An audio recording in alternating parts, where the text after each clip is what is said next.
చెప్పు లాయర్ సాబ్. వాడు దుర్గలా ఉన్నాడు కానీ దుర్గలా లేడు. ఇగో నాకు అసలే రక్తపోటు అన్నట్టు గిస్సంటే ముచ్చట చెప్పి నాకు గుండె పోటు తెవద్దు.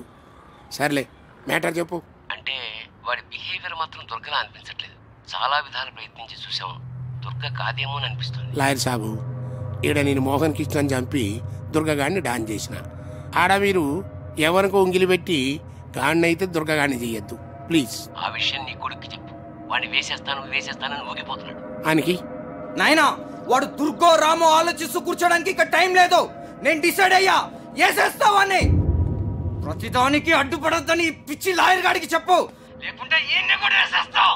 ఏమరా కొడక, ఎవ్వరిని పడితే గాడిని వేసాడేందుకు నువ్వేమైనా ఈ స్ట్రీట్ రోడ్డు అనుకున్నావురా? ఎదవా, నువ్వు కాబోయే సీఎం కొడుకు బిడ్డ, జరంత స్ట్రేచర్ ఉండాలి. లాయర్ సాబ్కి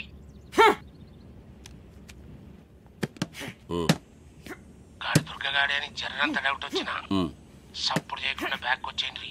గాని సంగతి తర్వాత చూద్దాం. నువ్వేం వరిగాకు, నా దగ్గర ఒక ప్లాన్ ఉంది. ఓకే,